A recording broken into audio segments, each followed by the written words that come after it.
국가고시 치게 될 예정이고요. 지금 이제 63회 거를 한번 분석을 해 보면서 내년에 여러분도 어떤 시험을 치게 되실 건지 한번 살펴보고요. 이제 공부법을 뇌과학적인 측면에서 어떻게 해야지 효율적으로 공부할 수 있고 잘 외울 수 있는지 한번 알아보고요.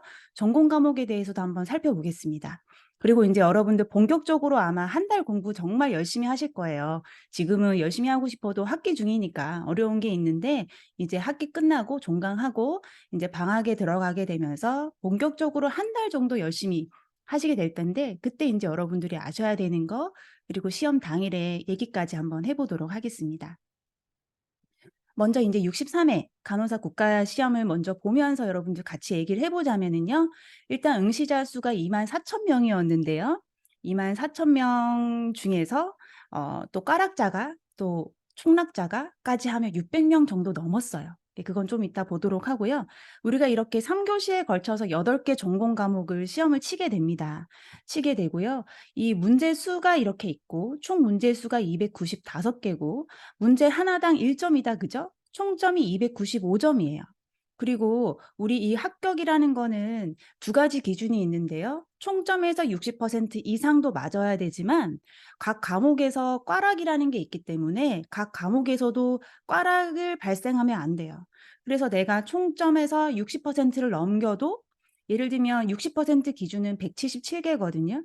177개 넘어서 맞았어. 난 200개 맞았지만 예를 들어서 법규에서 꽈락이 발생하면 그 사람은 탈락인 거예요. 그래서 이거를 유념하셔야 되기 때문에 꽈락 기준을 보시는데 여러분도 모의고사 칠 때 '내가 어느 정도 점수 맞아야 되지?' 이걸로 보셔야 되는 거고요. 우리가 꽈락 기준으로 볼 수는 없는 거고 예, 그 너무 총락에서 떨어지기 때문에 총점이 60% 이상이죠. 그래서 여러분들 각 과목에서 60% 이상은 맞아야 된다 이렇게 생각을 하셔야 돼요. 그래서 내가 성인 모의고사 쳤을 때 70 에서 70점 다 맞기가 우리가 어렵잖아요. 우리 만점 받는 게 목표가 아니기 때문에 여기에서 60점, 60% 이게 42점 정도, 안정적으로는 50점 정도는 맞아야지 인제 이렇게 목표 세우시고 공부하시면 총락도 없고 꽈락도 발생하지 않고 요렇게 개념을 좀 잡아 볼 수가 있습니다. 자 인제 이거는 여러분들 인제 불합격자 수예요. 그래서 이번에 인제 아까 24,000명 정도 시험을 쳤는데 656 명의 불합격자가 있었습니다. 그래서 총락도 있고 꽈락도 있어요. 그래서 잘 보셔야 되는 부분이고 꽈락이 어떤 과목에서 발생했나 우리가 이거를 보면은요. 올해 같은 경우에 2023년 같은 경우에는 모성이 7 명, 모성은 7 명, 9 명, 8명 계속 이렇게 나오는 것 같아요. 그리고 간호관리에서 15 명, 관리도 늘 있습니다. 법규가 많았죠. 법규에서 98명 이렇게 발생되었어요. 그리고 이렇게 특별히 두 과목에서 꽈락이 발생한 자들도 있었습니다. 이렇게 아쉬운 경우가 있었고요. 우리가 5 개년을 보면서 어떻게 합격률이 달라졌나 보시면 96% 이상을 유지하는 걸 알 수가 있어요. 물론 21 년에 불국시라고 해 가지고 난리 났던 적이 있습니다. 이때 난리 났던 과목이 관리였어요. 관리에서 정말 '아이들이 너무 어렵다.'라고 했던 부분이 있었고 이때 인제 난이도 조절이 관리에서 좀 들어갔던 것 같아요. 그래서 관리에서 많이 이렇게 꽈락자가 많이 발생했던 상황이 있었고요. 지금 22 년, 23년 같은 경우에는 법규에서 많이 떨어졌어요. 우리 23년 국시는 쉬웠습니다. 97.3% 합격자가 있었어요. 이 합격률이 이렇게 있었고요. 올해를 예측해 보자면은 올해도 96% 이상, 96 에서 97 이하로 예상을 하고는 있습니다. 근데 이게 100%가 아니기 때문에 2-3%의 그 불합격자는 있는 거고 그게 보통 계산해 보면 600명 이상이에요. 우리 여기에 들어가면 '절대 안 된다.' 이렇게 생각을 하시면 되고 법규가 22 년에 무슨 일이 있었길래 이렇게 갑자기 많이 늘었나. 글쎄요. 바뀐 건 딱 하나 있긴 한데 그게 뭐냐면 원래 보건의학 관계법규는 11개 법이었어요.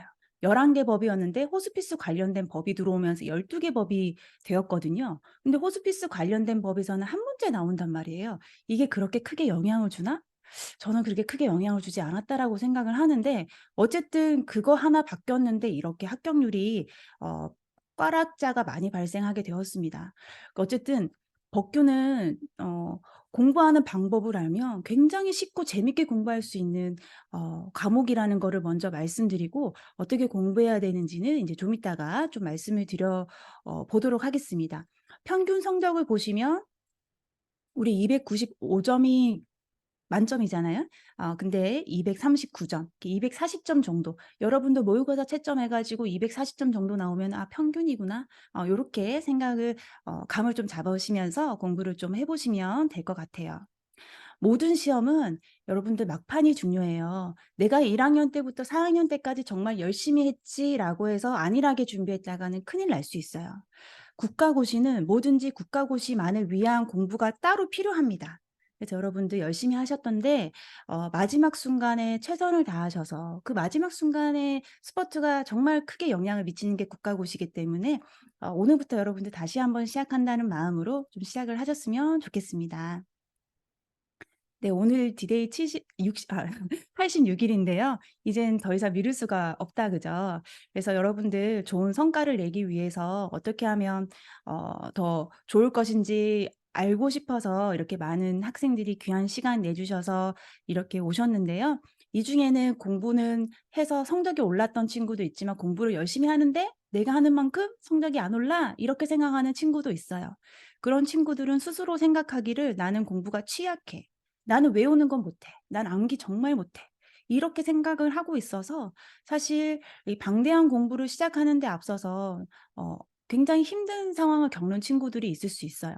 그렇지만 이 공부라는 거는 내 IQ나 내 기존의 암기력이랑 상관없이 누구나 할 수 있는 게 공부예요. 누구나 공부로 성공할 수 있고, 그래서 그 방법을 오늘 같이 얘기를 해 보려고 합니다. 자, 이거는 뇌의 그림인데요.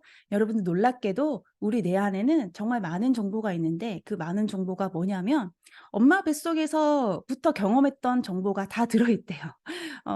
기억 안 나는데, 그죠? 그거를 우리가 바닷속 안에 깔아앉아 있다. 그래서 우리가 일명 그거를 무의식이라고 배웠습니다.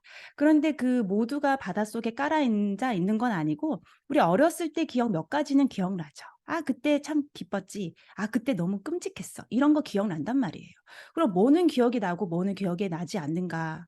기억에 나는 거는 우리가 옛날에 그 겪은 상황에서 연결되었던 신경 회로가 다시 한번 연결되었기 때문에 그 무의식 중에서도 기억에 떠오른다라고 합니다. 신경 회로, 신경 세포들의 연결이 내 기억을 떠올리게 하는 데 역할을 한다라고 정리를 해볼 수가 있는데요. 저랑 지금 당장 테스트를 하나 해 보도록 하겠습니다. 8개 글자를 제가 제시를 합니다. 여러분들 이거 보시고 5초 드릴 테니까 외워 주세요. 5, 4, 3, 2, 1. 끝. 자, 여기에서 두 번째로 들어갔던 단어는 뭐였나요? 방금 외웠던 거 기억을 하시나요? 볼까요? 맞습니다. 많은 분들이 다 대답을 하셨는데요. 정말 훌륭한 신경 회로들을 가지고 계신 거예요. 자, 지금 제가 말씀드린 콜페황, 스동, 신스애가 뭘까요? 이거는 제 유튜브 법규 강의에 나오는 건데요. 우리나라 법정 검역법에서 나온 법 검역 감염병이에요. 왜 발음이 안 될까요? 검역 감염병이에요. 8 개가 지정이 되어 있고요. 콜레라, 패스트, 항열, 사스, 동물 인플루엔자, 인체 감염증, 신종 인플루엔자, 그다음에 메르스, 그다음에 에볼라 바이러스까지 8 개입니다. 이 8 개는 여러분들 그 법규 20 문제 중에 꼭 한 문제는 나와요. 그래서 이거 외우시면 한 문제 지금 제가 맞추게 해 드리는 거예요. 근데 이것도 지금 제가 짧은 시간 안에 "뭘까요?" 라고 했을 때 여러분들이 맞출 수 있었지만, 지금 연결된 신경 회로들은 약해요. 약하기 때문에 언제든지 끊어져요. 끊어져서 한 3일 있다가 생각해 보면 '아 뭐지?' 이렇게 기억이 안 나는 거예요. 우리가 운동도 자주 해야지 근육이 단단해지는 것처럼 이 신경 회로도 단단해지고, 내가 장기 기억으로 가져가서 시험 칠 때까지 기억을 하기 위해서는 계속적으로 연결을 시켜주는, 강화시켜주는 작업이 필요한데, 강화시켜주는 작업이 여러분들 아는 거야. 뭐겠어요? 반복학습. 우리 뇌한테 물어봤어요. 뇌가 어떤 거는 "필요 없어 이거는." 하고 버리고, 어떤 거는 "장기 기억으로 가져간다."라는 거예요. 그럼 "너 야 너 도대체 뭐를 장기 기억으로 가져가냐? 나 시험 준비해야 되는데 너 장기 기억으로 뭐 가져가는지 알고 싶다." 이렇게 물어봤더니 얘가 대답하기를 어 감정이 강도가 강한 거, 감정 강도가 강한 거. 예를 들면 여러분들 큰 충격, 크게 기쁘거나 크게 슬프거나 크게 아팠던 기억은 오래가죠. 그게 감정이 강해졌기 때문이에요. 감정의 강도가 강하거나 반복적으로 입력이 되거나 인출이 잦은 거는 강한 신경회로를 가지고 뇌가 장기 기억으로 가져간다라고 합니다.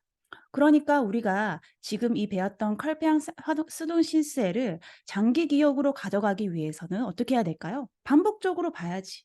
그리고 저는 감정을 기쁘게 해 드리기 위해서 좀 즐겁게 외웠으면 좋겠다라고 해서 콜페황 스돈신스해 이렇게 약간 중국인 같지만 이렇게 해서 외우도록 강의에서 얘기를 하고 있어요. 뇌과학적인 그 접근법으로서 여러분들 외울 수 있게 하는 방법을 저는 강의에 접목을 해서 강의 촬영을 했었거든요. 그래서 여러분들도 개인적으로 공부하실 때에 이왕이면 즐겁게 공부할 수 있는 방법으로 의미를 부여해서 흥미를 붙이셔서 외우시거나 아니면 반복해서 봐야 된다라는 거죠. 그러니까 뇌를 잘 알면은 효율적으로 공부를 할 수 있게 되는데요. 우리가 앉아 있는 시간이 무작정 늘어난다라고 해서 공부가 되는 건 아니에요. 오히려 집중이 안 되지. 공부를 그렇게 오랫동안 앉아 있지 않았던 친구들은 앉아 있으면 지옥 같을 거예요. 계속 휴대폰 보고 싶은데 이거 참아야 되고 이게 무슨 짓이야. 그래서 학생들이 제일 많이 하는 게 "휴대폰 때문에 집중이 안 돼요." 뭐 이런 얘기를 많이 하세요. 그 사실은 인제 쇼츠가 나오기 전후로 아이들의 뇌 발달에 크게 영향을 준다라고 하는데요. 쇼츠라는 게 우리가 노력을 하지 않아도 자극적이고 내가 원하는 영상이 즉각적으로 보이잖아요. 마음에 안 들면 손가락 하나 올리면 새로운 마음에 드는 게 나와요. 이걸 우리가 보상이라고 하는데요. 내 노력 없이도 좋은 보상이 주어지는 게 익숙하다 보니까 우리가 뭔가 힘든 일을 인내하면서 해내는 거, 내가 지금 어렵지만 꾸준히 앉아 있어야 되는 거, 읽기 힘든 거 읽어내는 거, 이게 안 된다라고 합니다. 그렇지만 우리는 지금 시험을 앞두고 그렇든지 말든지 내가 쇼츠에 내 뇌가 최적화되어 있든지 말든지 공부를 효율적으로 해야 돼요. 그래서 여러분들이 이 뇌를 바꾸는데 제가 지금 도움을 드리려고 합니다. IQ가 이래서 나는 공부를 못해. 나는 암기는 못해. 이런 게 안 통한다라는 거예요. 우리 인류가 예전에는 불도 쓰지 못했거든요. 근데 인제 불을 쓰는 게 아니라 AI를 이렇게 활용하는 인류로 뇌가 진화되어 왔어요. 인류의 진화뿐만이 아니라 한 인간이 한평생을 살면서도 뇌는 변화됩니다. 그 뇌가 변한다. 이 환경에 따라서 변한다라는 개념을 가소성이라고 하고 이 뇌의 환경에 따라 변하는 거를 뇌의 가소성이라고 합니다. 그 말은 우리가 뇌가 어떻게 쓰느냐에 따라서 거기에 최적화된 뇌로 변한다라는 거예요. 휴대폰 많이 하면 휴대폰에 최적화된 뇌, 게임을 많이 하면 게임에 최적화된 뇌. 이제까지 여러분이 공부를 하지 않았다 하더라도 지금부터라도 공부를 하는 방법을 배우면 공부하는 데 최적화된 뇌가 될 것이고 시험 칠 때에는 그런 뇌를 가지고 시험을 치니까 당연히 합격할 수밖에 없어요. 머리가 잘 돌아가거든요. 저도 여러분들 학생 때 정말 공부 지지리도 못했고 교수님들 입에 늘 오르내리는 자주 오르내리는 그런 학생이었어요. 물론 안 좋은 걸로. 그렇지만 제가 공부하는 방법을 터득하고 공부를 계속했더니 지금은 제가 생각해도 스스로 생각해도 공부가 재밌고 공부를 꽤 잘하는 것 같아요. 왜냐하면 이해력이 높은 것 같아. 이걸 내 스스로 얘기해도 되나 모르겠지만. 어쨌든 그렇습니다. 그거는 뇌가 변했다라고 밖에 받아들여지지 않아요. 왜냐하면 20년 전에 나는 할 수 없는 일들이었거든요. 그래서 저는 미국 간호사 국가고시도 정말 여러분들처럼 한 달 바짝 공부하고 합격했던 기억이 납니다. 그때도 인제 이런 방법을 터득했기 때문에 했던 거고요. 우리 아까 콜베앙 수동 신세가 지금 기억에 떠올린 거는 방금 기억이니까 떠올라지지 3일 뒤에 그걸 어려울 수도 있다라고 한 거는 약한 신경회로를 가졌기 때문이라고 했어요. 근데 이거를 반복해서 보고 감정의 강도를 높이고 이런 식으로 장기 기억으로 가져갈 수 있도록 뇌의 신경회로가 강화될 수 있도록 도와준다라면은 "이건 장기 기억으로 가져갈 수 있습니다."라고 했는데 놀라운 사실은 내가 이해되지 않았던 거 있죠. "너무 어려워. 이 개념 이거 뭐야? 이거 읽어도 한글이긴 한글인데 읽어도 무슨 말인지 모르겠어." 이런 것도 이거는 포기하고 덮어 놓을 게 아니라 계속 반복해서 보지요. 회독하다 보면은 어느 날 자고 일어났는데 이해가 돼요. 그 왜 그런지는 정말로 이거는 어 강 말하기 어려운 부분인데요. 뇌에 여러 가지 정보들이 들어가잖아요. 그런 것들이 스스로 재조직화되면서 어느 순간 이해할 수 있게 돼 버려요. 그래서 여러분들 우리가 교과서나 요약집 같은 거는 회독하는 것만으로도 충분히 효과가 있어요. 그래서 문제집, 요약집 수를 늘리지 말라는 것이 이 회독이 더 중요하기 때문입니다. 여러 권 보는 것보다 이렇게 회독하는 게 더 중요하다 라고 볼 수가 있어요. 그래서 여러분들 지금까지 공부하는 데 최적화된 뇌가 아니셨더라면 지금으로도 충분히 할 수 있으니 여러분들 지금이라도 최적화된 뇌 가지시는데 어떻게 하면 되는지 우리 그냥 지금부터 바로 알아보도록 하겠습니다. 자, 뇌가 최적화된 공부에 최적화된 뇌로 바뀌기 위해서는 일단 공부를 해야 돼요. 걱정만 하면 될 게 아니라 공부를 당장 해야 돼. 근데 우리가 이게 집중이 안 되는 게 문제잖아요. 그래서 집중을 하는 법을 배워보도록 하겠습니다. 첫 번째는 계획이에요. 우리 뇌한테 목표를 주입시켜 줘야 돼요. 너 오늘까지 이거 해야 돼. 왜냐하면 나 이번 주에 이거 해야 되고 한 달 동안 이거 해야 되거든. 너 지금 오늘 이거 안 하면 나 큰일 나. 라는 목표를 주입시켜 줘야 돼요. 예를 들어서 여러분들 계약을 했어요. 수업 시간에 열심히 수업을 들어. 근데 집에 가면 남는 게 없지.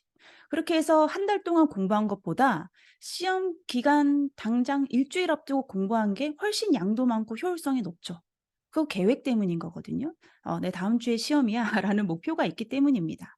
그래서 목표가 있고 목표에 따른 계획까지 제시가 된다라면은 뇌는 어떻게 해서든지 그거를 해내기 위해서 노력을 할 거예요. 그게 집단에는 집중이에요.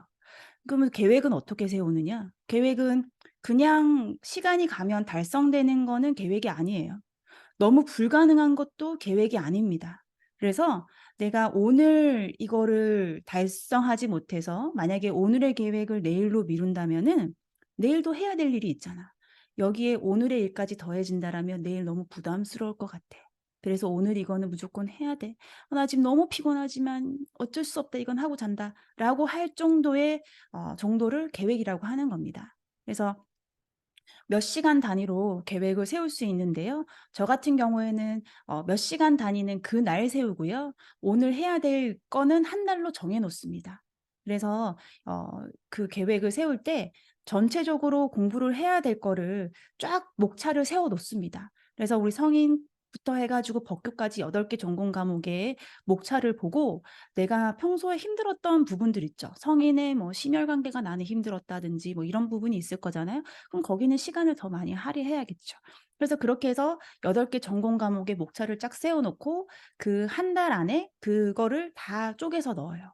그리고 쪼개서 넣고 오늘의 공부량이 있겠죠? 그러면 오늘의 공부량에 아침에 7 시에 딱 공부를 시작할 때 그 컨디션에 따라서 예를 들어서 아침에 컨디션이 오늘 나 너무 상쾌하고 오늘 정말 너무 좋아. 그러면 오늘 해야 될 공부 중에서 가장 어려운 거를 아침에 합니다. 가장 어려운 걸 아침에 하고 "오늘 일어나는데 기분이 너무 안 좋고 좀 기분이 안 좋아. 오늘 좀 뇌가 좀 덜 깼어." 이렇게 되면은 아침에는 좀 부담 없이 볼 수 있는 거 이렇게 좀 아니 혹은 좀 자신 있는 거 이거 순서대로 하고 오늘 해야 될 일 중에서 시간 단위 계획은 인제 그날 세우는 걸로 합니다.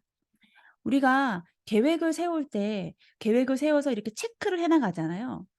"이거 했어. 이것도 했지." 이렇게 되면 어떤 일이 벌어지게 되냐면 뇌에서 도파민이 분비가 돼요. 도파민은 뇌를 더욱더 강화시켜 줘요. 더욱더 공부를 잘할 수 있게 만들어 주고 집중할 수 있게 만들어 줍니다. 또 도파민은 뭐예요? 중독이 됩니다. 계속 목적을 달성하게 식도록 만들어 줘요. 저 같은 경우는 여러분들 이게 저의 그 어 여러분들 뭐 "단거나 요약집 만든다."라고 하는데 저의 이게 단거 인생 단거나야. 저는 여기에다가 인생 목표랑 달성하고 싶은 거 이런 걸 다 씁니다. 근데 사실 계획이라는 게 정말 자주자주 보는 거잖아요. 그리고 수정도 되고 새로운 계획이 들어오기도 하고. 정말 자주자주 봐야 되는 게 계획인데 그 자주자주 볼 때마다 휴대폰을 보면 어떻게 될까요? 패드를 보면 어떻게 될까? 너무 쉽게 유혹에 빠지겠지. 그래서 저는 계획 세우는 거 무조건 아날로그 추천입니다. 그리고 이왕이면은 좋아하는 색, 좋아하는 질감의 내 취향으로 저는 이걸 샀고 여기에 계획을 세우고 그다음에 월 단위 계획 같은 거 그런 거는 이렇게 달력에다가 쪼개서 쓰고 있어요. 그리고 내가 오늘 이거를 했으면 체크, 체크. 그리고 오늘 하루 마무리할 때 '아 내일은 나는 이거를 하고 있겠구나.' 이렇게 생각하면서 매일을 보내고 있어요. 정말로 이렇게 했기 때문에 제가 '많은 일을 하루 동안 한다.'라는 생각을 하고 있어요. 하루에 집중을 해서 여러분들 일하고 집중해서 공부하다 보면은 먹을 거 먹고 6 시간 이상 자고 그럼에도 불구하고 충분히 많은 양을 공부할 수 있어요. 우리가 수험생이라고 해 가지고 막 머리도 못 감고 뭐 밥도 잘 못 먹고 이렇게 해서 할 필요가 없어요. 그건 집중하지 못하고 앉아 있는 시간만 늘어났을 때의 얘기고, 집중력 있게 공부하면은 우리가 인간답게 살면서도 충분히 공부의 양을 해낼 수가 있습니다. 그러니까 여러분도 계획 세우는 일부터 하셔서 '학습 효과에서 정말 계획이 중요하구나.' 이거를 반드시 깨우쳤으면 좋겠고, 아직까지 국시치는 날까지 그 학습 계획이 마련되어 있지 않으신 분들은 책각 마치고 잠들기 전에 계획 세우는 것부터 좀 하셨으면 좋겠어요.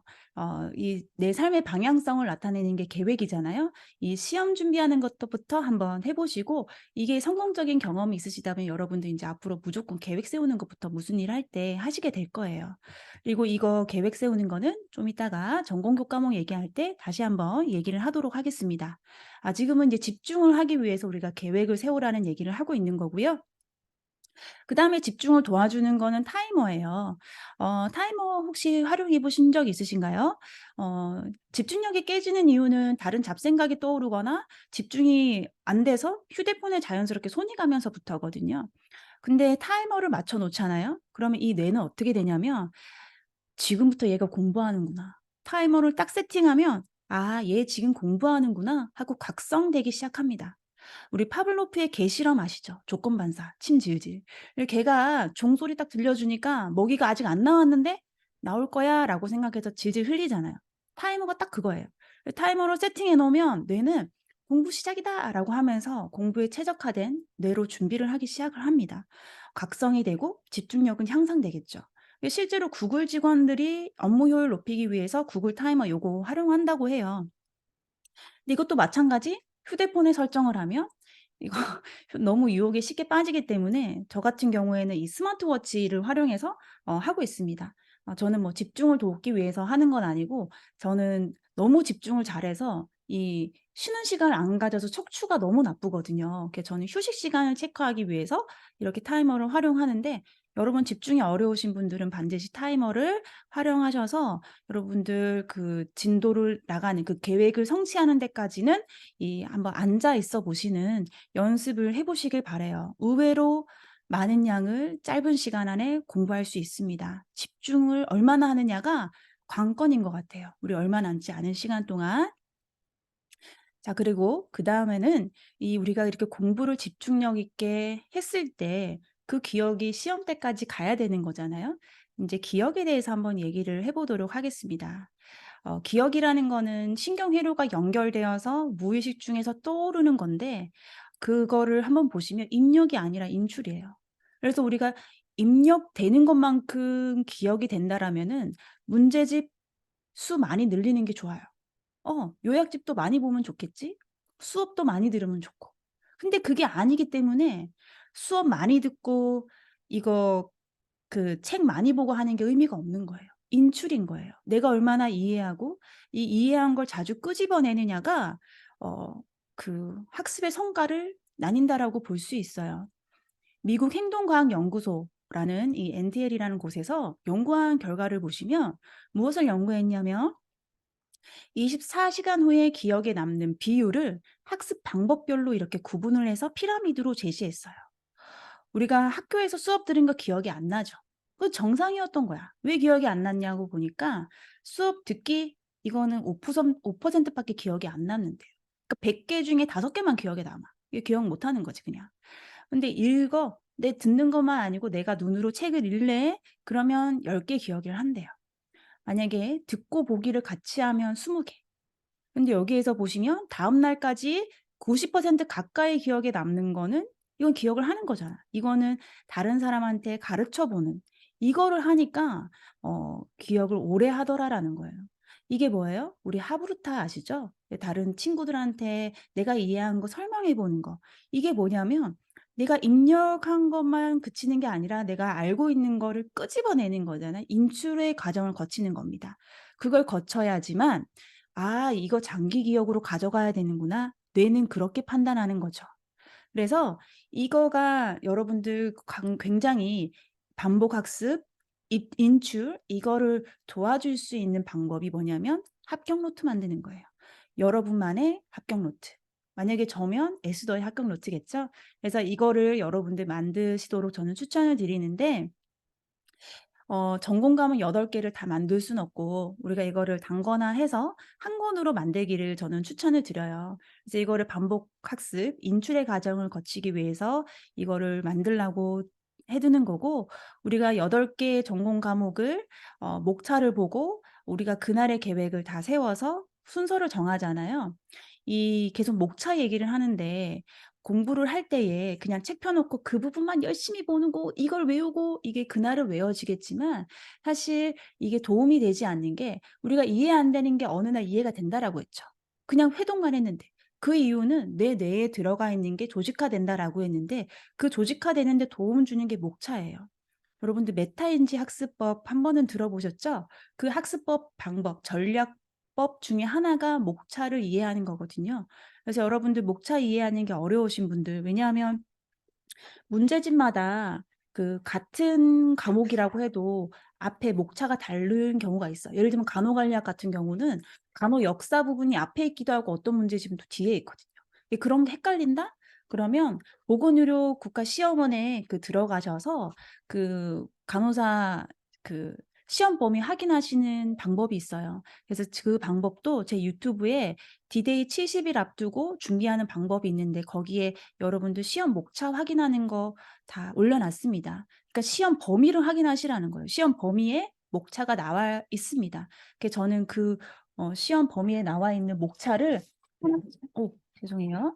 하나씩 인제 처리하는 과정으로서 저는 인제 계획을 세워서 준비를 했었거든요. 이제 여러분도 그 목차를 시험 범위를 보시면서 목차를 참고하셔서 요약집에 그 순서대로 정리하시기를 바라요. 오늘 공부한 거 내일 공부한 거 그게 목차 순이 아닐 수 있잖아요. 그래서 여러분들 그 목차를 참고하셔서 단거나 하실 때 전공 과목 8개 교과목을 챕터별로 구분하는데 그 성인 교과목 안에서도 순서대로 잘 정리를 해 놓으시기를 바랍니다. 이 정리하는 자체가 여러분들 공부하는 과정이다. 공부의 연속이다라고 생각을 하셔서 하시면 모든 게 종합적으로 여러분도 이해하시는 데 도움이 될 거라고 생각을 하세요. 생각이 됩니다. 그래서 보건의료 국가시험원에서 여러분들 시험 범위 꼭 확인을 하셔서 전체 숲을 보고 공부하는 거를 연습을 해 보시기를 바라겠습니다.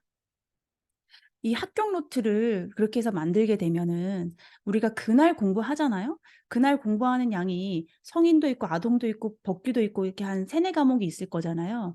근데 공부할 때 중요한 거 줄 쳐 놓겠죠. "이거 기출이래. 아 이거 안 외워지는 거야. 이거 공식이니까 이거는 시험 치는 날까지 봐야 돼." 이런 게 있을 거예요. 이런 거를 그때그때 단권화에 가져오지 마시고 그냥 표시만 하는 거예요. 표시만 하고 인제 공부 다 끝나고 자기 전에 합격 노트에 정리해요. 자기 전에 정리를 하시면서 다 정리할 순 없고 '정말 중요한 게 뭐야? 정말 중요한 게 뭘까? 이 중에서 내가 시험 내는 사람이라면 뭘 낼까?'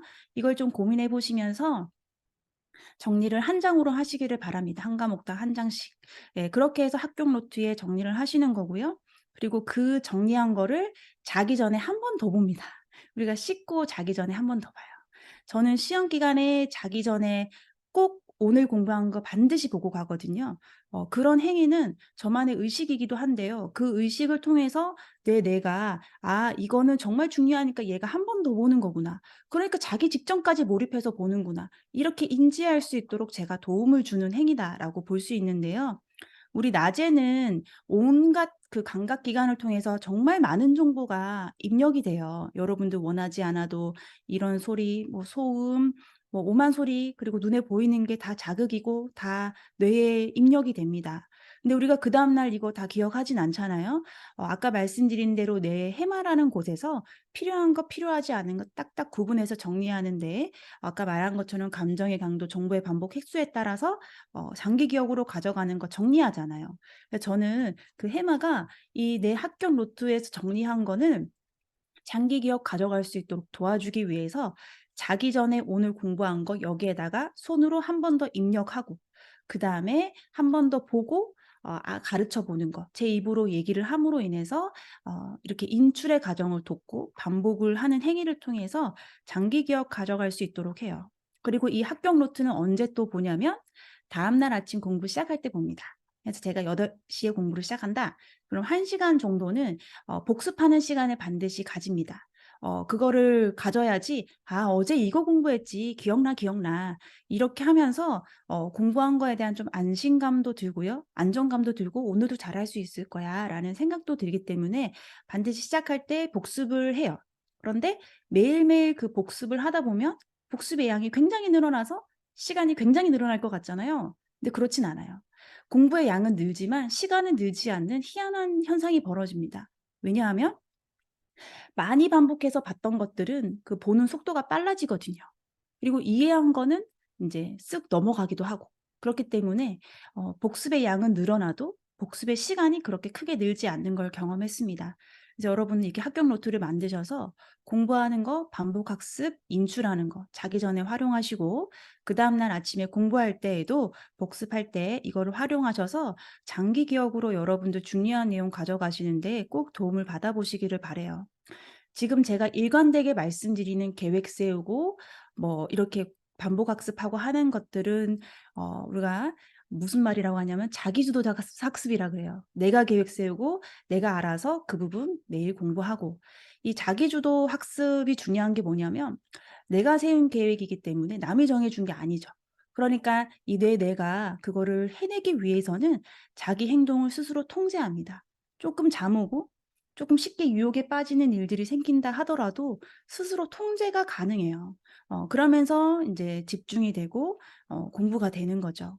그래서 여러분들이 이런 효율성을 높이는 공부 방법에서 지금 계속 연속적으로 계획 세우고 타이머 활용하고 장기 기억으로 가져가기 위해서 반복하고 인출하기 위해서 합격 노트 활용하고 그래서 요렇게 여러분들 좀 보셨으면 좋겠고 중요한 거는 틈새 라면이 아니라 틈새 시간이에요. 우리가 타이머를 맞춰 놓으면 휴식 시간이 있죠. 그 휴식 시간에 제발 휴대폰 하지 마시기를 제가 추천드립니다. 왜냐하면 공부한다고 피곤하잖아요, 뇌가. 근데 휴대폰 딱 보는 순간 휴대폰에 어떤 내용이 많나요? 감정이 동요되는 그런 이슈들이 많죠. 굉장히 기쁘거나 화가 나거나 짜증 나거나 질투가 나거나.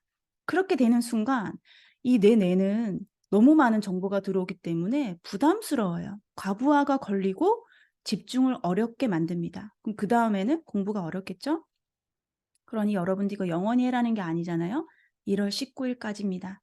그래서 1월 19 일까지 여러분들 이 틈새 시간마저도 공부의 흐름을 이어나갈 수 있는 여러분들의 생활 습관을 한번 길러 보시기를 바랍니다. 자 다음은 전공 과목별 공부법을 좀 말씀을 드리도록 하겠습니다. 자 먼저 성인인데요. 시험 범위 너무 많죠. 자 그런데 70 문제나 나오기 때문에 시험 문제 많을 수밖에 없어요. 우리 295 문제 중에 70 문제면 24% 입니다. 국가고시 24%가 성인에서만 나와요. 그런데 보세요. 과락자가 거의 없죠. 네 이 정도면 없는 거예요. 네 그러니까 문제 수가 많아서 과락자는 발생하지 않아요. 총락에 영향을 미칠 뿐 많이 틀리면. 얘는 범위가 너무 많고 범위가 많은 만큼 외울 것도 많기 때문에 여러분들 단거나 이거 할 때 시험장까지 가져가서 봐야 되는 거 시험장 당일날 봐야 되는 거는 반드시 별도로 표기를 하셔야 되거든요.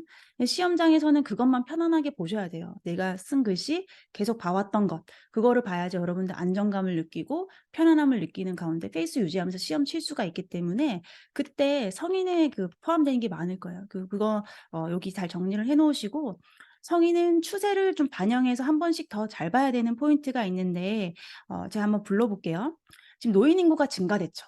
그러면 그거와 관련된 이슈가 나와야 되겠죠. 치매, 선망, 관절염, 낙상, 골다공증 이런 이슈들, 코로나19 지났지만 여전히 감염 중요하기 때문에 감염 관리 이슈들, 대사증후군이 많아지기 때문에 당뇨나 고지혈증 같은 거. 당뇨, 고지혈증은 어떻게 되죠? 결국은 심근경색 뇌졸중까지 봐야 됩니다. 자, 심근경색 뇌졸중 그렇게 되면 자연스럽게도 심전도까지 봐줘야 돼요. 이제 이렇게 가줘야 되는 거고, 그다음에 한국인 사망 원인 1위 봐줘야겠죠. 암이거든요. 암 1위부터 3위까지. 폐암, 간암, 대장암까지는 여러분들 더 신경 써서 봐줘야 되는 거고요. 약물도 우리가 연관해서 공부를 하는데 약물도 상품명 그대로 나오는 경우는 중요하니까 나오는 거겠다. 그죠? 그래서 교과서나 혹시 요약집에서 그 상품명 그대로 기재되어 있는 거는 그대로 여러분들 뭐 디국신, 니페디핀 이런 것들은 유명한 약이니 그대로 가져가셔야 되는 거고, 이 성인의 공부가 뭐예요? 병태생리, 증상과 징후, 진단, 간호중재, 약물까지 연결시켜서 공부를 하셔야 되는 거잖아요. 이게 사실 모성도 그렇고 아동도 그렇죠. 비슷한 흐름으로 가요. 그런데 모성은 분만과 부인과적 이해가 더해진 거고, 아동은 아동 발달이 더해진 거예요. 그리고 좀 구분하시면 되는 거고, 모성의 경우를 보시면 모성은 분만이 더 중요한 이슈예요. 그래서 여러분들 고위험 출산과 관련된 거, 자간전증, 우리 출산과 관련된 경험이 없으셔서 그런지 조금 더 어려워하는 것 같아요. 아동보다는 계속적으로 이렇게 조금씩 꾸준히 나오고 있는 거 보면 꽈락자가 여러분들 모성은 그 정도 보시면 될 것 같고요. 문제인 관리를 좀 보겠습니다. 관리는 일단 평소에 여러분들 쓰는 용어가 아니라서 어렵게 생각하시는 것도 있고요. 관리에서 꽈락자가 발생한 이유는 전 딱 이거라고 해요. 생각하는 이유가 뭐냐면 학생들이 '관리는 내가 왜 배워야 돼? 관리는 관리자가 하는 건데 이거는 내가 왜 하는 거야?' 이렇게 마음을 닫고 공부를 시작하기 때문에 이거를 암기로 가져가는 거예요. 이건 이해 공부거든요. 암기도 있지. 그렇지만 이해로 할 수 있는 건데 무조건 원소 주기율표 외우는 것처럼 외우려고 하다 보니까 난이도 조절 들어가면 너무 어려운 거야. 예를 들어 볼게요. 여러분들 조정의 원리, 계층제의 원리 기억하시나요? 이런 것들은 외우는 게 아니에요. 이거 암기예요. 이거는 조직 생활을 효율적으로 하도록, 여러분도 인제 조직 생활 할 거잖아. 하도록 도와주기 위한 그 이해의 개념들입니다. 원리들이에요. 그리고 공부를 시킨다고 해? 안 하지. 스스로 동기부여가 돼서 하잖아요. 그 동기부여 이론을 여러분들 배우시는 거고, 뭐든지 일도 동기부여 돼서 해야 되니까. 그 리더십도 여러분들이 물론 팔로우 역할이 크겠지만 신규 때는 환자 앞에서는 리더십이 있어야 되고 동료 간호사들이 있어도 리더십이 있어야지. 그러니까 리더십을 배우는 거예요. 그리고 이런 것들을 암기로 가져갈 수 있는데, 예를 들어서 여러분들 간호전달 체계 기억하시나요? 간호전달을 어떻게 할 거냐 이거에 대해서 여러 가지 종류가 있잖아요. 기능적 분단 방법도 있고 팀 간호도 있고 여러 가지가 있어요. 이 중에 사례 관리가 중요해서 이 시간에 사례 관리 하나만 예로 들어볼게요. 사례 관리는 뭐냐면 핵심이 표준 진료 지침에서 시작하거든요. 표준 진료 지침이라는 거는 스탠다드 데이터라는 거예요. 내가 간호를 제공하는데 그 시점과 순서가 스탠다드라는 거예요. 이 표준 진료 지침이 그런 거예요. 간호를 제공하는데 그 순서와 시점이 미리 약속이 되어 있는 거예요. 그러다 보니까 환자가 입원할 때부터 '아 나는 첫날에 이런 간호 받고 둘째 날에 이런 간호 받고 셋째 날 퇴원이네.' 알고 있어요. 그리고 셋째 날 퇴원하면서 '이 정도의 그 금액을 내겠구나.' 이것도 알고 있어요. 그러면 어떤 현상이 벌어지느냐? 재원 기간이 단축되고, 재원 기간이 단축되면 비용 절감 효과가 있다라고 합니다. 돈을 아낄 수가 있고, 그다음에 이 표준 진료 지침 스탠다드를 간호부에서만 만들었겠어요? 첫날 이런 혈액 검사하고 이런 시술하고 이런 거가 들어가다 보니까 진료부, 물리치료, 재활, 영양 모든 서비스가 다 표준 진료 지침을 만들게 돼요. 그러니까 우리가 이거를 뭐라 그러느냐? 다학제적인 서비스가 제공된다. 포괄적인 서비스가 제공된다라고 해요. 그리고 환자 입장에서는 내가 언제 무슨 일을 하게 되는지 미리 알고 시작하는 거기 때문에 만족도가 향상돼요. 이게 사례 관리 끝. 외울 게 없어요. 그래서 사례 관리라고 하면은 아까 말한 것처럼 핵심 키워드가 표준 진료 지침, 다학제 접근, 포괄적인 서비스, 재원 기간 단축, 비용 절감, 이게 끝이에요. 이것만 하면 어떤 문제도 풀 수가 있어요. 이거는 암기가 아니고 이해거든요, 사실. 이렇게 되면 난이도 조절 들어와도 충분히 풀어볼 수 있는 문제입니다. 그래서 여러분들 이거를 어떻게 읽어내는지 여기에서 방법을 잠깐 말씀드린다면은, 여러분도 요약집 보시죠. 요약집은 하나는 있으시라고 저는 추천을 드려요. 왜냐하면 교과서 지금 여러분들 2 페이지부터 볼 시간 없잖아요. 그래서 요약집을 보시는데, 요약집을 보고 챕터 1을 다 보고 문제를 푸는 게 아니라 요약집의 한 개념을 보고 바로 문제 적용을 합니다.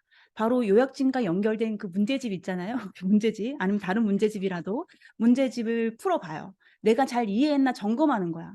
봤는데 내가 그 문제 틀렸어. 그러면 주저하지 말고 바로 그 해설 보세요. 그리고 만약에 내가 이 문제 잘 모르겠어. 그래도 바로 해설 보면 안 돼. 끝까지 풀어야 돼. 하지 마시고, 모르겠어? 그러면 바로 해설 보세요. 왜냐하면 지금 우리가 답 맞추는 게 중요한 게 아니거든요. 문제 왜 풀어보라고 하는 거냐면, 여러분들 핵심을 역으로 이해하시라고 풀어보는 거예요. 문제집에 그 문제자가 출제를 할 때에는 그 개념에서 중요한 거를 문제로 내거나 답으로 냈겠죠. 그래서 우리가 문제를 보면서 '아 이게 핵심인 거야? 내가 방금 개념 공부할 때는 동그라미 엉뚱한 데 쳤구나. 나는 중요한 거 공부 안 하고 엉뚱한 거 공부했네. 그러니까 문제를 몰랐구나. 문제에서 보니까 중요한 게 이거기 때문에 키워드 이거 써서 문제 냈고 답이 이거구나.' 여러분들 이거를 핵심을 역으로 이용하셔야 되는 거예요. 그래서 문제를 볼 때에 우리가 개념을 핵심 요약집으로 보고 그 개념 이해했는지 바로 문제집 풀어보고, 문제 안 풀리면 바로 해설 봐서 역으로 핵심 키워드를 이해한다. 근데 그래도 모를 수 있어. 그래도 모르면 어떻게? 교과서 가셔서 맥락을 보시고 이해하셔야 돼요. 반드시 이해하는 거를 늘리셔야지 암기의 영역을 줄일 수가 있습니다. 그래서 여러분들 문제를 풀어 보시면서 출제 의도를 파악해서 역으로 핵심 개념을 이해하시는 것으로 공부를 좀 하셨으면 좋겠고요. 지역사회 같은 경우는 너무 양이 많죠. 지역은 정말 양이 너무 많아. 암기 또 너무 많아. 그래서 여러분들 지역은 정말 공부 안 하면 풀어볼 수 없는 문제들이 나와요. 뭐 알파 인덱스 값 이거 어떻게 알 거야. 이거는 이건 무조건 외워야지만 풀 수 있는 문제죠. 그래서 여러분들 한 달 계획 세울 때 성인 매일 넣어야 되거든요. 지역도 이틀에 한 번 혹은 매일, 어려우신 분들은 매일 넣어서 꾸준히 시험 치기 전까지 좀 시간을 할애해서 공부를 하시기를 추천드립니다. 이렇게 좀 추천을 드리고요. 저 같은 경우에는 이렇게 간호관리학 지역만 묶어서 저만의 단권화된 책이 있어요.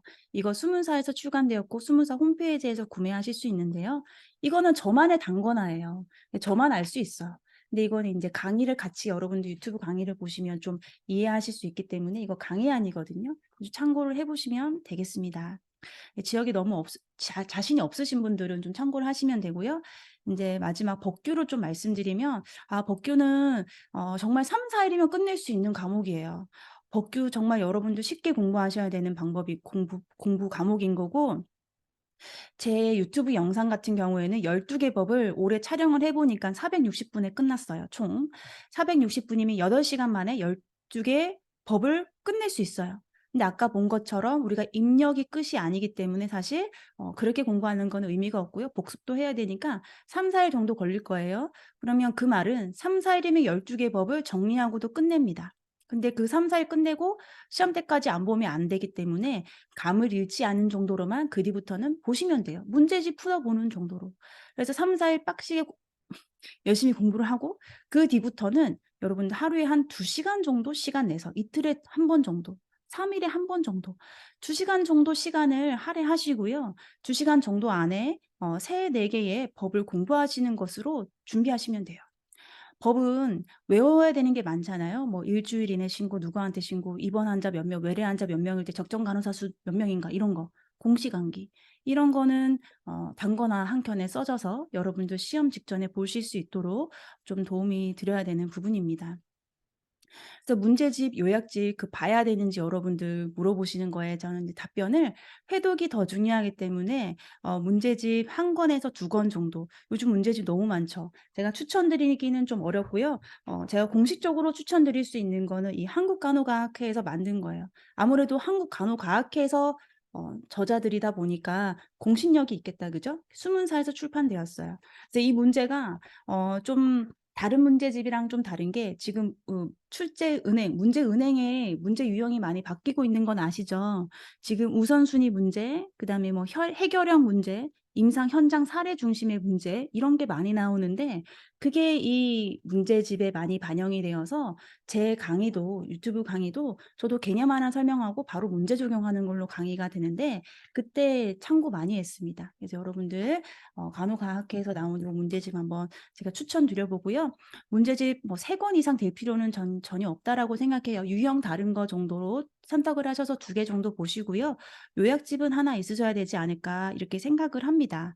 그래서 여러분들 문제집 요약집까지 이 계획을 세우실 때에는 시험 치기 2주 전까지 2주 전까지는 계획 모든 과목 범위를 다 보신다는 생각으로 계획을 세우셔야 돼요. 1-2주 앞두고부터는 인제 개념 정리보다는 문제집과 이제껏 쳐왔던 모의고사를 반복해서 보면서 회독을 하게 되고 회독을 할 때 몰랐던 거를 다시 한번 단권화에 가져와서 정리하고 단권화 내가 계속 외우고 이런 시간을 가지셔야 됩니다. 회독을 할 때에는 펜을 다른 색으로 하시기를 추천드려요. 우리가 열심히 동그라미 막 치고 공부했는데 맨날 틀리는 건 틀리거든요. 그 이유는 뭐냐면 보통 사람들 심리가 자기 아는 걸 동그라미 치고 모르는 건 그냥 넘어간대요. 이해 안 되는 건 그냥 넘어가고 아는 거 반가우니까 동그라미 친대요. 그래서 끝까지 이해 못하고 끝까지 틀린다는 거예요. 그래서 여러분들 회독하실 때 틀렸던 문제를 한번 보시면서 '아 내가 여기에 동그라미 쳐서 그렇구나.' 하고 인제 그다음번 색을 바꿔서 좀 체크를 해 보시고 이렇게 해서 1-2주 남았을 때에는 여러분들 문제집 풀어보고 회독하고 요런 시간을 가지실 수 있도록 스케줄링 하시기를 바라겠습니다. 그다음에 인제 시험 30일 앞두고 여러분들 종강하고 인제 이렇게 되면 딱 디데이 30일 정도 나는데요. 이때 제일 중요한 거는 멘탈 관리예요. 공부는 차라리 안 하면 용기가 있어서 불안하지 않아요. 그런데 공부는 하면 할수록 좀 불안한 그런 게 있거든요. 물론 시험 치기 한 3-4일 앞두고는 자신감이 있는 학생들이 있어요. 이 멘탈 관리가 되고 꾸준히 공부를 이어간 친구들은 어 '이제 시험지를 던져 줘도 나는 시험 칠 수 있다.' 이 지경까지 가게 되거든요. 근데 그전까지는 많이 불안합니다. 근데 뇌과학적인 방법이 별거 없었다 그죠 사실? 반복 학습, 순환 학습이었어요. 근데 그렇게 하듯이 끝까지 하면은 끝까지 한 자가 시험에 합격하게 되어 있어요. 방학 때라서 집중이 어려울 수 있지만 여러분들 우리 학교 학생들 보니까 누가 봐 주고 자기도 누굴 봐야 공부가 잘 된대. 그래서 이렇게 줌으로 만나서 애들이 공부하기도 하더라고요. 그래서 여러분들도 마음 맞는 친구가 있다라면은 그렇게 팀을 좀 꾸려서 공부하는 것도 좀 추천을 드려 보고요. 최상의 컨디션을 유지해야 합니다. 이때부터 어떻게 하냐면 우리 방학이니까 여러분들 밤에 공부하고 낮에 자는 친구들이 또 있거든요. 근데 그렇게 하면은 절대 안 돼요. 왜냐하면 시험 몇 시부터 쳐요? 9시 부터 치지. 그러니까 내 뇌가 9시 되면 정말 열심히 뇌가 활성화될 수 있도록 습관이 돼 있어야 돼요. 습관되는데 몇 주 필요하냐면 3주 필요합니다. 그래서 시험 기간 30일 앞두고부터는 시험 시간이랑 같이 가 줘야 돼요. 그런데 우리 몸에는 바이올로지컬 클락이라고 생물 시계가 있다라는 걸 알게 되면 이게 보시면 7시 아침에 인제 6시 되면 일어날 준비를 해요. 내 몸이 준비를 합니다. 여러분 자고 있어도 내 몸은 그렇게 준비한다라는 거예요. 그래서 아드레날린이 분비가 되기 시작하면서 심박수가 올라가면서 블러드 프레셔가 올라가기 시작해요. 그러니까 내 몸의 혈액 순환이 일어나면서 내 몸은 아침을 맞이하고 이불을 박찰 준비를 하고 있는 거예요. 거부하지 마세요 여러분들. 박차. 그래서 일어나셔야 됩니다. 8시 되면은 코티졸이 생산돼요 부신에서. 그러니까 스트레스에 대항할 이 최적의 몸을 갖추게 됩니다. 10 시가 되면은 아드레날린 수치가 증가하면서요. 보세요. 하이 얼러트니스. 굉장히 얼러트니스하네. 12 시까지 최상의 어떤 사고력 이런 것들 언어 능력 이런 거를 뛰어난 시점이 된다라고 합니다. 복잡한 과제를 하기에 굉장히 이상적인 시간이라고 해요. 이게 유지가 되는 건 아니고 7시 되면 인제 잘 준비하고요. 9시 되면 멜라토닌 분비되면서 졸리는 거예요.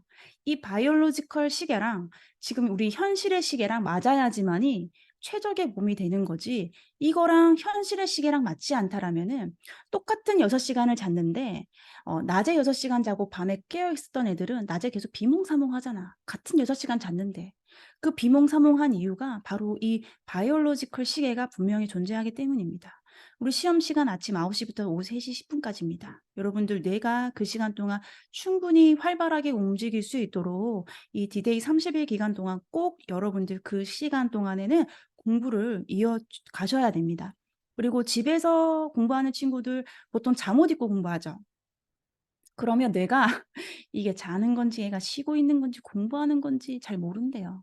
이제 여러분들 좀 환복을 좀 하시고요. 좀 씻고 환복도 좀 하고 약간의 환경 변화로 인해서 적당한 자극과 적당한 스트레스를 유지한 채로 각성 수준 높여서 어떤 수행 능력, 집중력 향상하는 데 좀 도움을 받으시길 바라고요. 시험 당일날 말씀드리면 굉장히 아침에 긴장되겠다 그죠? 긴장됐을 때 일어났을 때요. 이 손이 뇌신경이랑 가장 관련이 높은 부분이라고 해요. 이 손이. 손을 잘 움직여 주면 뇌활성도 높아진다라고 해요. 그래서 막 박수를 치면 좋다라고 하는데 우리 시험장 가서 박수 치면은 뭐 쫓겨날 수 있잖아요. 핫팩 준비하셔 가지고 따뜻하게 손도 좀 녹여서 긴장을 완화시켜 주시고요. 뇌에 자극을 또 줄 수 있으니 집중력에 도움도 될 것입니다. 자 그리고 중요한 자료 우리가 단거나 한 거 볼 때에 눈만 보지 마시고요. 손을 좀 움직여서 좀 필기도 좀 해 보고 줄도 좀 꺼 가면서 공부하시기를 바라고요. 아침 식사 절대 거르지 마시고 뇌가 움직이려면 에너지가 보충돼야 되겠다. 그죠?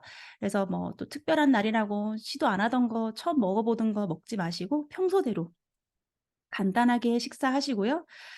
중요한 거는 이제 3 번, 4 번인데 3 번은 노이즈 캔슬링을 하시라는 거예요. 그러니까 귀에 그거를 꽂을 수는 없는 거고 자체적으로 하라는 건데요.